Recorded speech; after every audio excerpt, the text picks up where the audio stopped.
Knocked out by Morocco. No surprise who was on the front pages of the Portuguese newspapers. Gonzalo Ramos. No, it looks like Cristiano Ronaldo.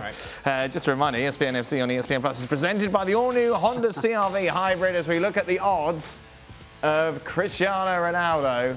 Newcastle. Next club. 5-1 on any Saudi club, of course. That's the rumours that are around the last couple of weeks. Sporting 8-1, Newcastle at 12s, Chelsea 12s, PSG, Real Madrid, and then any MLS club at 16-1. What are you hearing, James? Where's he going to go?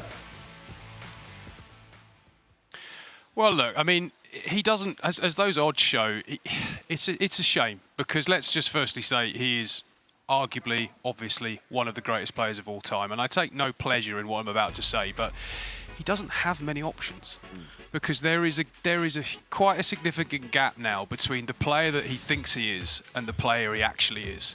And Manchester United realised it. Portugal realised it during this tournament. And let's not forget that even though he has made this interview with Piers Morgan where he said, oh, Manchester United betrayed me and I had all these options and, you know, I wasn't the one who wanted to go. The reality is that his agent, Jorge Mendes, was looking around Europe this summer. The minute that United won in the Champions League, he was looking for another club.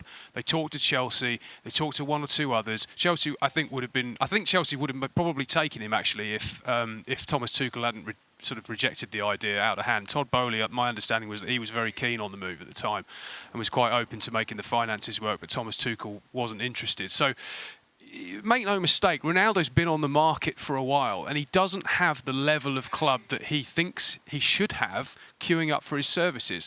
So that's why the Saudi Arabia offer is the one that's you know, on the table and is well publicised and is obviously a huge amount of money for him.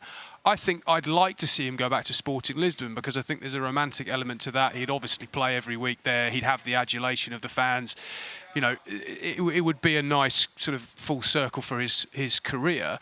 But I think there's still part of him that feels he should be getting an offer from a PSG or go back to Real Madrid or maybe Bayern in Germany. You know, a sort of big club where he could go for the Ballon d'Or again or he could go and try and win the Champions League again. But again, I take no pleasure in saying it because he's been such a fantastic player, but he is not that player anymore. And I think maybe those tears we saw when he walked off the pitch, you know, in Portugal's final game here was maybe a bit of a realisation finally that top level career that he's had that's been so tremendous is now over. I wish you luck. Thanks so much for watching ESPN on YouTube. And for more sports highlights and analysis, be sure to download the ESPN app. And for premium content and live streaming, subscribe to ESPN Plus.